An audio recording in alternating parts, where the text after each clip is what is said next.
জয় জগন্নাথ। আপনাদের সকলকে শ্রীক্ষেত্র পুরী থেকে শয়ন একাদশী উপলক্ষে আন্তরিক শুভেচ্ছা এবং অভিনন্দন জানাই। আজকে এইমাত্র ভগবান জগন্নাথ দেবের সোনা বেশের দর্শন চলছে। এটি এক অদ্ভুত লীলা, অদ্ভুত দর্শন। লাখো লাখো মানুষের ভিড় এই চ্যানেলের মাধ্যমে আপনারা দেখতে পেয়েছেন ভগবান জগন্নাথের সেই অদ্ভুত দর্শন। যদি কেউ না দেখে থাকেন নিচের লিঙ্কে ক্লিক করুন আর এই ভিডিওটি অবশ্যই দেখুন। তো ভগবান জগন্নাথ দেব উল্টো রথে করে শ্রী মন্দিরে প্রবেশের জন্য চলে এসছে, কিন্তু এখনও ভগবান দাঁড়িয়ে রয়েছে গ্র্যান্ড রোডে। মা লক্ষ্মী ভগবান জগন্নাথ দেবকে কিন্তু প্রবেশ করতে দেননি। কি এমন ঘটেছিল যার কারণে ভগবানকে এখনও শ্রীমন্দিরে প্রবেশ করতে দেওয়া হয়নি? চলুন এই ভিডিওতে আজকে জেনে নিই। তো সোজা রথের সময় ভগবান লক্ষ্মী দেবীর অনুমতি ছাড়াই তার ভাই এবং বোনকে নিয়ে মাসির বাড়িতে যায় বা গুন্ডিচাতে গমন করেন। তো লক্ষ্মী দেবীর এটাতে খারাপ লাগে যে ভগবান তাকে নিয়ে যাননি।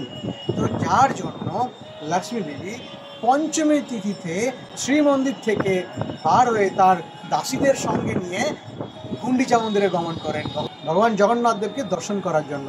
তো গুন্ডিচা মন্দিরে লক্ষ্মী দেবী দাসীদের সাথে উপস্থিত হলে সেখানে জগন্নাথ দেব তথা সুভদ্রা মহারানীর যারা দাসীরা বা সেবকগণ তাদেরকে বাধা দেন এবং তারা একে অপরে বাক বিতণ্ডায় জড়িয়ে পড়ে। সব কিছু চলাকালীন জগন্নাথ দেব কিন্তু গুন্ডিচা মন্দির থেকে বার হন না। এতে লক্ষ্মী দেবী আরও মনক্ষুণ্ণ হন। তখন তিনি অত্যন্ত ক্রোধান্বিত হয়ে সেই গুন্ডিচা মন্দিরে ভগবানের যে রথ অবস্থিত ছিল তার কিছুটা অংশ ভেঙে দিয়ে শ্রীমন্দিরে প্রবেশ করে। এবার উল্টো রথে তো ভগবান ভাই বোনকে নিয়ে হাজির, কিন্তু লক্ষ্মী দেবী প্রবেশ করতে দিচ্ছেন না, কারণ লক্ষ্মী দেবীর অভিমান হয়েছে। এটা একটা স্বামী স্ত্রীর একটা সম্পর্ক। তো এখানে ভগবান কি করবেন, একটা অদ্ভুত লীলা করবেন যে লক্ষ্মী দেবীকে খুশি করার জন্য তাকে বিভিন্ন উপহার দেবেন এবং অবশেষে রসগোল্লা নিবেদন করবেন। রসগোল্লা নিজে হাতে লক্ষ্মী দেবীকে খাওয়াবেন।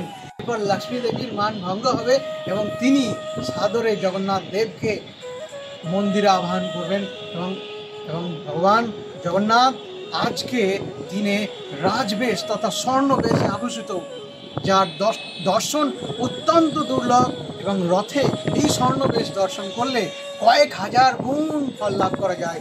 জয় জগন্নাথ, জয় বলদেব, জয় সুভদ্রা মহারানী।